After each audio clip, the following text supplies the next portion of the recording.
Dans la longue lignée des tandems de flics qui ont fait les beaux jours de la télévision américaine, Starsky et Hutch est assurément un de ceux dont la popularité a été la plus forte dans l'Hexagone. Les nouveaux chevaliers au grand cœur n'ont-ils vraiment peur de rien? Je vous dis tout dans cette vidéo.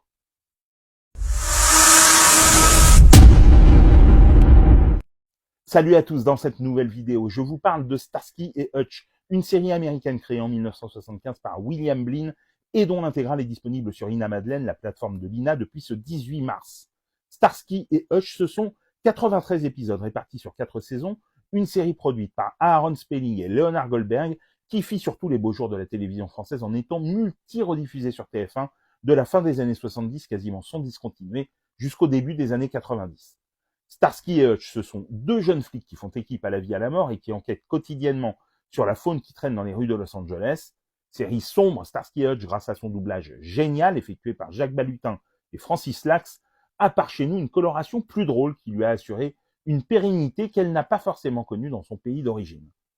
Intrigue carrée, personnage éminemment sympathique, violence sèche, décontraction à toute épreuve, les deux nigauds, comme les surnomme leur supérieur le capitaine Dobet, usent de leurs poings et de leurs flingues, un Colt 45 pour Starsky et un 357 Magnum pour Hutch, avec une dextérité confondante.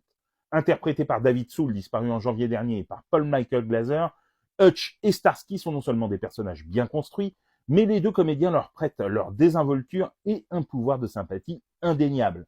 Si Starsky et Hutch est resté ancré dans l'imaginaire des téléspectateurs, elle le doit à plusieurs facteurs.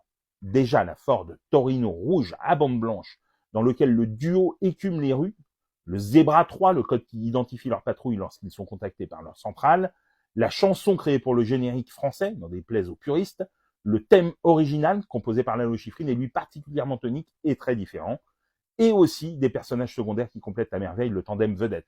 Huggy les bons tuyaux, l'indique des deux policiers, est impeccablement interprété par un Antonio Fargas dégingandé et qui ose les tenues les plus extravagantes. Quant à Bernie Hamilton, il est le capitaine Harold Dobet qui, sous ses allures débonnaires et ses manières bourrues et autoritaires, est le plus prévenant des supérieurs. La cohésion de cette distribution a forcément contribué au succès jamais démenti de la série. Rythme effréné, humour constant, plaisir permanent. Starsky et Hutch accuse peut-être le poids des ans, mais quand on a été biberonné à la série, son souvenir est tellement vivace et le plaisir qu'elle exhale si puissant qu'on ne peut que replonger dans les enquêtes des deux guignols avec une joie sans cesse renouvelée.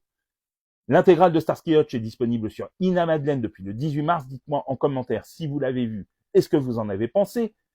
Et sinon, si cette vidéo vous a donné envie de la découvrir, et pour des conseils ciné, séries, livres, n'oublie pas de t'abonner.